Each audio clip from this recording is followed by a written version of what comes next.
Hello, assalamu alaikum everyone. This is Shoya Mukhtar, and today we are going to get started with topic 2 of series.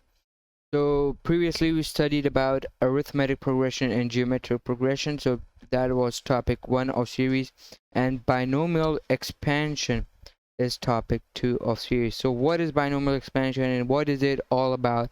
Let us begin. So first of all, we notice these 9 identities here, and we know that identity 1, 2 and 3 are the most famous ones and the most common ones, and so is identity 5 and 6 and 7. So we've used them in some way or the other. However, if we notice that these identities either deal with power 3 or with power 2. Now what if I want to go a power that is beyond 3? So I mean, if I want to expand an expression that has a power 4, 5, 6 or 7, 8, 9, 10, infinity, okay? So how do I expand those expressions? So let us see and let's start. So first of all, we want to have a knowledge of a formula, and that formula is as follows. So let's say a plus b is some expression and is raised to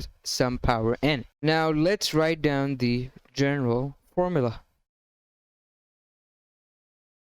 So a to the n, so a raised to the power n, then plus nc1, a to the n minus 1, and b raised to the power 1. We have to be careful about the formula here, okay? So since it's positive, I'm not writing down the sign here, but if it were negative, we have to write down negative b inside this bracket. Continuing on, we'll get nc2, a to the n minus 2, and b whole square, and so on and so forth. Okay, so this is the general formula. Now let's do an example for this particular formula. So let's say the examiner asks us to find the first 3 terms. So usually the examiner asks you to find the first 3 terms. Now how do you know what is the first term, what is the second term, and what is the third term? So in this formula, this is the first term, okay? So this is where our counting begins, and from here onwards we count upwards. So this is the second term. Similarly, this is the third term, and these are technically the first 3 terms. So once again, a to the n is the first term, and then from there onwards it's second, third, fourth, fifth, etc. So let us find the first 3 terms of this expression. So 2 to the 6 plus 6 c1. So 6 is n and c1 is of this formula 2. So this is a. Let me write it down in green, it's clear. This is a plus b, okay? So 6 c1 multiplied by 2 to the power 6 minus 1. So this is 6 minus 1 here, and 3x. So 3x, we do have to take this entire thing in this bracket, and 3 to the x, 3 into x raised to the power 1. Similarly, 6 c2, 2 to the 6 minus 2, 3x whole square. Okay, this will be whole square. Now let us simply put this in calculator and we will get our answer. So let me put this on the right hand side. So 2 to the 6 will give us 64. So the second term will be 6 c1. So how do I put the c? So I simply press the shift button on the calculator, and once I've pressed the shift button, I then press the division button. So this gives us c. So once again, shift and then division sign, and 6c1. So 2 raised to the 6 minus 1, which is 5, but I'm writing down the whole thing, and 3x. Since we cannot write down 3x, I'm simply going to write down 3, but once we are writing down the answers, we do have to consider the x. So never forget the variable. 576 multiplied x is known as coefficient. Okay, you guys have to know about this because we are going to use this in a moment. Let's move on. Plus, okay, so let's simply just change the values here. So this will be whole square or raised to the 2. This will be 2, and finally this will be 6c2 of this particular term. So this will be 2160 x squared. Okay, so when we multiplied this, we got 9x squared. Okay, oh, I did not change my marker. 9x squared, and then once we multiplied this entire expression, we got this thing. Okay, or you can just simply multiply it just the way I did. So now that we know this is the answer, or the first 3 terms of this expression, so first 3 terms. Now this is it for the concept. Now the examiner can test us in many different ways. So I'm in fact going to use the same thing. So the examiner will now use the following words. Okay, so this is the second part, and we are doing something new as well. So hence find the coefficient. So as I mentioned earlier, coefficient is the number beside the variable. So in maths, a variable is known as a letter. So x is a variable. Okay, x, y, z, any alphabet is a variable. So find the coefficient of x squared in the expansion. In the expansion of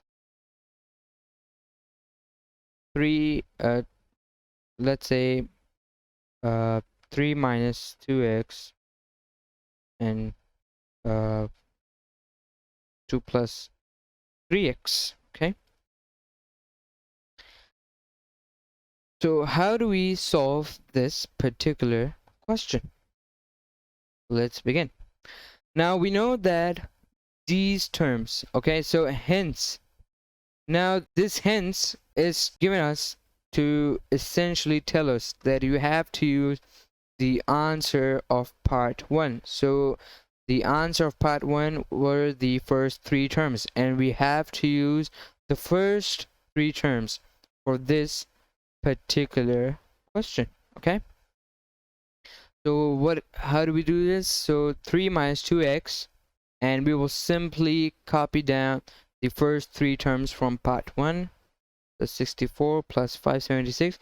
So if you go back in the video, you will see that this particular expression was expanded like this. Okay, so I'm simply writing down the answer because the examiner is telling us that hence find the coefficient of x squared.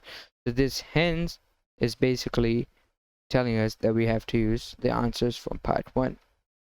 So plus 2160 x squared.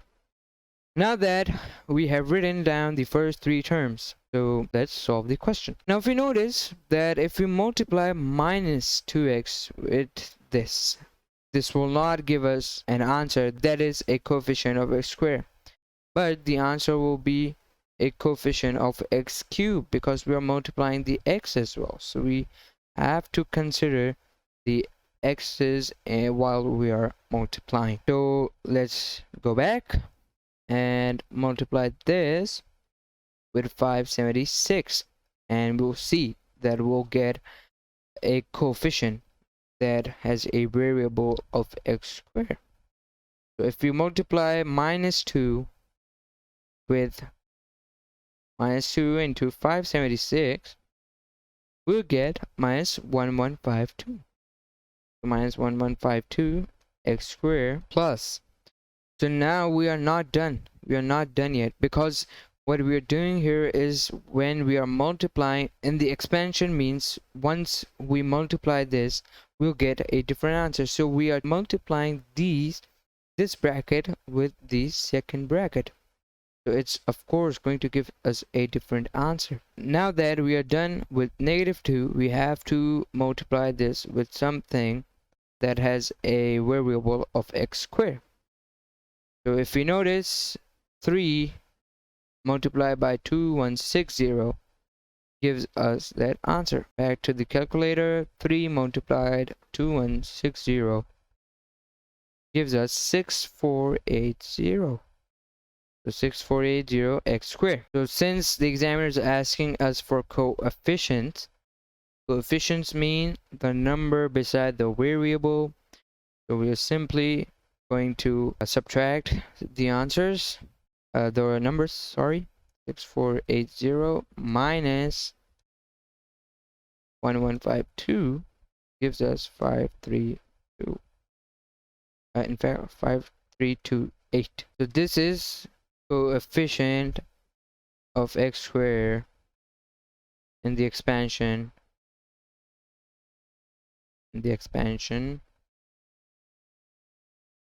Of this. And yeah, that is pretty much it. Let's move on to finding out the particular term or the coefficient of a particular variable. Let us take the same example but with a different power. Now the examiner asks us to find the fifth term.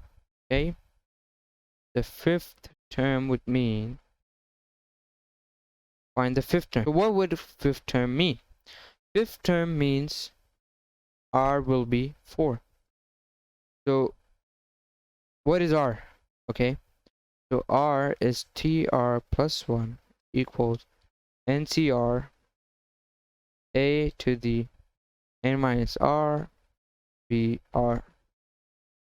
This formula is used for finding out a specific term. This expression has n equal to 9, and a is 2 and b is 3x.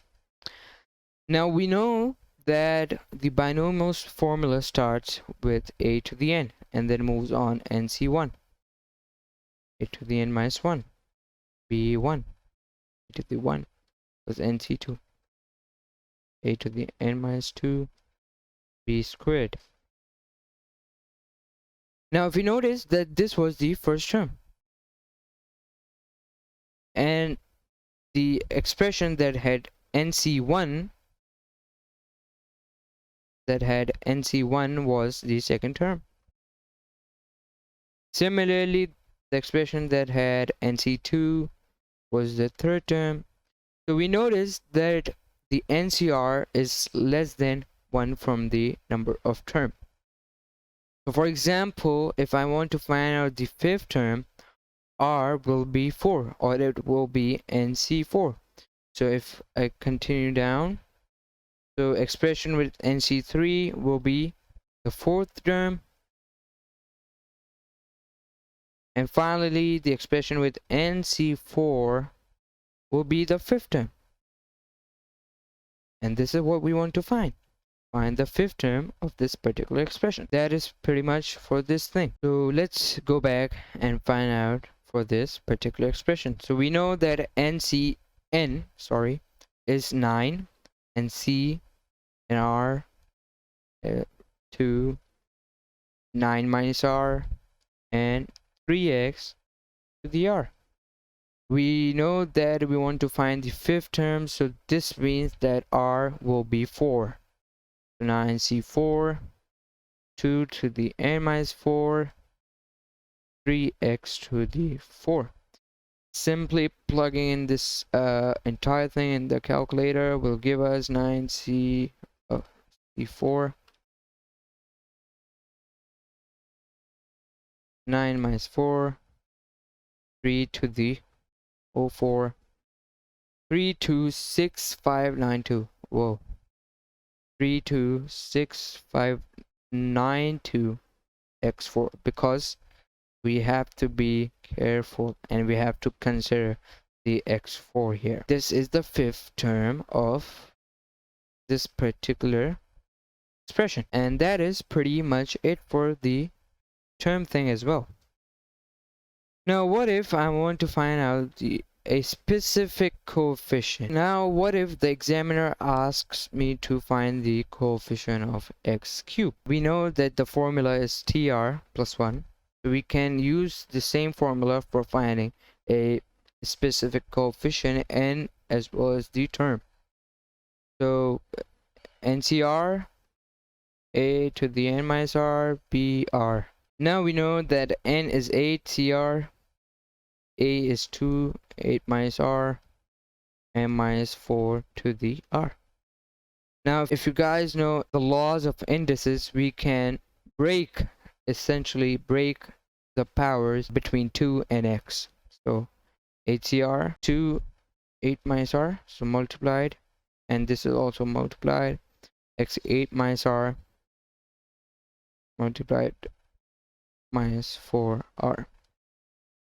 Now that we've broken this, or we've separated this, now we will isolate this x from the expression. So isolate. So firstly we separated this, like separated by laws of indices, then isolate, and now we will equate this. So I isolate x 8 minus r. Now we equate x 8 minus r with the required power. X 8 minus r equals x cubed. Bases are same, so 8 minus r 3 and r is 5. Now that we know r is 5, we can simply substitute 5 in r. So this will be 8c5. So r was 5, so if you go back you will see that r is 5, 2x to the 8 minus 5, and finally minus 4 to the 5. And now once we calculate this, we will get our answer. So 8c5 2 to the 8 minus 5 and minus 4 to the 5. Oh, that's a big answer. Minus 458,752. Minus 458,752 x cubed. So we see that the coefficient minus 458,752. Now there was another way, but it would have been way too linear, because if this were, let's say, 6, now you could have expanded this thing, but it would have taken you a very long time. So instead of doing all that hectic work, a mathematician actually decided to bless us with this particular formula. And yeah, and that is it for finding out a specific coefficient. Hopefully in the future, once I'm done with the syllabus, I will try to solve past papers of of all the topics I'll be teaching, and hopefully you might find it helpful and might assist you. If you have any queries, drop down those in the comment section. Please do like the video, subscribe the channel, and this will tell me that you appreciate my efforts. And yeah, that is it. Thank you for watching. Till then, have a good day. Bye bye.